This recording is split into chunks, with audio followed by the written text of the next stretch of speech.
نحمده ونصلي على رسوله الكريم اما بعد۔ ترجمے والے قرآن پاک کا صفحہ نمبر 990، 27واں پارہ سورہ قمر، تیسرا رکوع، آیت نمبر 41 اور 42۔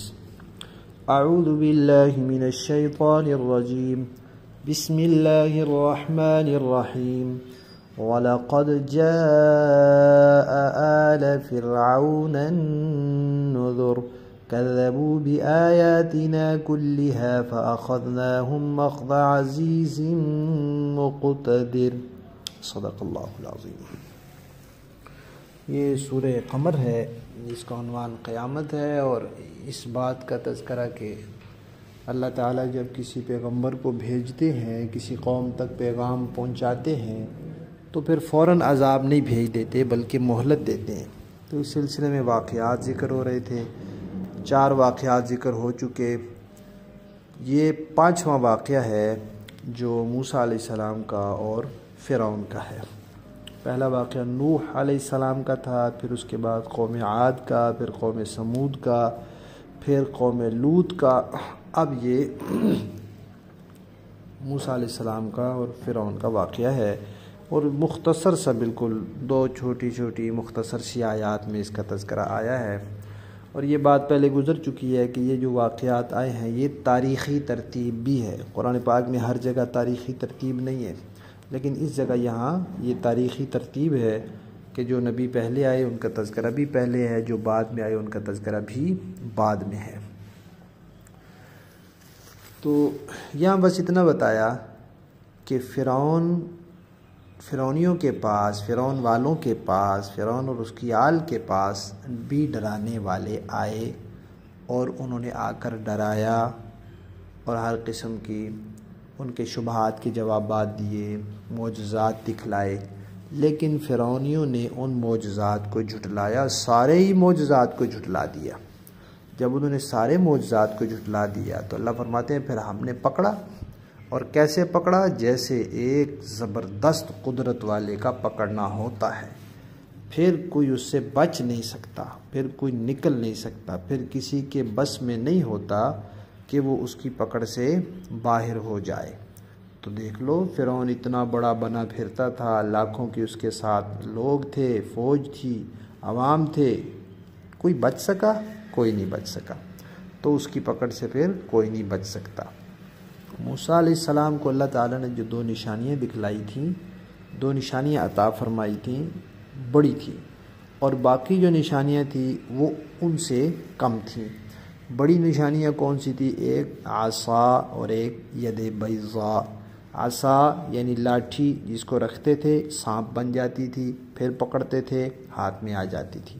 اس کے لیے قرآن پاک میں 2 لفظ ہیں۔ ایک لفظ سے پتہ چلتا ہے کہ وہ کوئی بہت بڑی جسامت والا سانپ تھا، اور ایک لفظ سے پتہ چلتا ہے کہ بالکل پتلا سا پھرتیلا سانپ تھا۔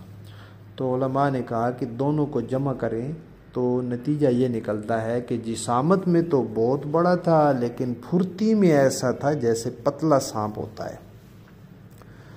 اور دوسری ید بیضاء یعنی سفید ہاتھ، کہ اپنا ہاتھ مبارک اپنی بغل شریف میں رکھتے تھے تو باہر نکالتے تھے، یا گریبان میں رکھ کر باہر نکالتے تھے تو وہ چمک رہا ہوتا تھا، روشن۔ دوبارہ رکھتے تھے تو پھر پہلے جیسا ہو جاتا تھا۔ اور 7 نشانیاں مختلف اوقات میں، پانی کا سیلاب آیا، جوئیں آئی، چیچڑی آئی، مینڈک آئے، خون، قحط، پھلوں کی کمی، یہ مختلف عذاب باری باری ان پر آتے رہے۔ اتنی اللہ نے ان کو مہلت دی، اتنا ان کو سمجھایا گیا، اور اتنا ان کو معجزات دکھلائے گئے، لیکن وہ جب نہیں مانے اور انہوں نے جھٹلایا، تو پھر اللہ تعالیٰ نے موسیٰ علیہ السلام سے کہا کہ آپ اپنی قوم کو، بنی اسرائیل کو لے کر یہاں سے نکل جائیں۔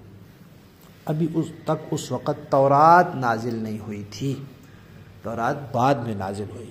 پھر موسیٰ علیہ السلام ان کو لے کر نکل گئے، دریا میں 12 راستے بن گئے، انہی راستوں میں پھر فرعونی سارے ڈوب گئے، اور اللہ نے ان کو غرق کر دیا، اور فرعون کی لاش کو اللہ نے باہر نکال دیا، جو آج تک عبرت کا نشان ہے۔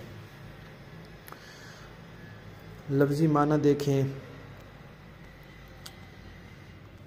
وَلَقَدْ اور پکی بات ہے آئے آل فرعون فرعونیوں کے پاس النذر ڈرانے والے یعنی رسول کذبوا تو فرعونیوں نے جھٹلا دیا بآیاتنا ہماری آیات کو کلیہ سب کے سب کو ہی جھٹلا دیا بدبختوں نے فأخذناہم تو پس ہم نے انہیں پکڑا اخذا ایسی پکڑ عزیزن جو کسی غالب کی ہوتی ہے مقتدر قدرت والے کی ہوتی ہے جس کی پوری قدرت ہوتی ہے وہ جیسے پکڑتا ہے پھر ہم نے ان کو ایسے پکڑا با محاورہ دیکھیں گے وَلَقَدْ جَاءَ آلَ فِرْعَوْنَ النُّذُرُ اور فرعون کے خاندان کے پاس بھی تنبیہات آئیں یا ڈرانے والے آئے كذبوا بآياتنا كلها فأخذناهم أخذ عزيز مقتدر انہوں نے ہماری تمام نشانیوں کو جھٹلا دیا تھا اس لیے ہم نے ان کو ایسی پکڑ میں لیا جیسی ایک زبردست قدرت والے کی پکڑ ہوتی ہے صدق اللہ العظیم.